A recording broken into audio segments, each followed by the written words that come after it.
कुरा गर्नु मन लागेको गर्छु र म चाहिँ बेरोजगारी क्या घरमा बेरोजगारी हो नि त अनि धेरै मोबाइल चलाउँछु नि त मोबाइलहरू चलाउँदा चाहिँ मलाई पोडकास्टहरू हेर्छु क्या मनपर्छ पोडकास्टहरू हेर्न मनपर्छ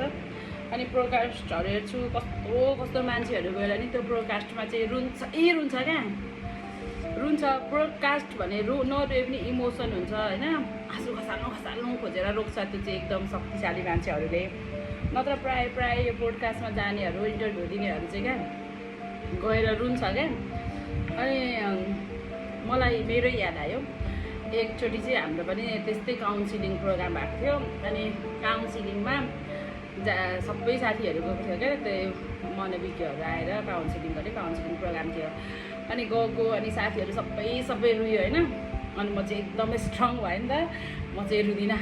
यो यिनीहरू किन रुन्छ म चाहिँ आज चाहिँ रुदिनँ भनेर भने अनि साथीहरू चाहिँ कस्तो वहाँ रुइरहेको थियो जस्तो टाढोबाट हेर्ने मात्र हो क्या उनीहरू बोलेको चाहिँ नसुन्ने नि त अनि हामी चाहिँ त्यो रुएको चाहिँ देखिन्छ नि त एक्सपिरियन्सबाटै अनि त्यहाँबाट पछि चाहिँ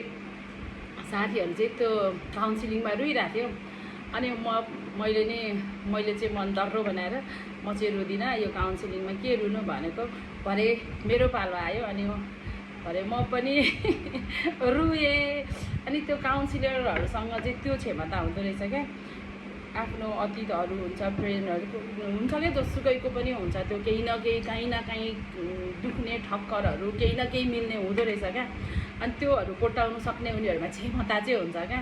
अनि त्यही भएर पोडकास्टमा जाँदाखेरि बिचार किन रुन्चीहरू यस्तो भन्नु चाहिँ बेकार हो किनभने त्यो पोडकास्टमा जानेहरू काउन्सिलिङ गर्नेहरूसँग त्यो एउटा क्षमता चाहिँ हुन्छ कि जस्तै ढुङ्गा जस्तो मान्छेलाई नि पगालेर नि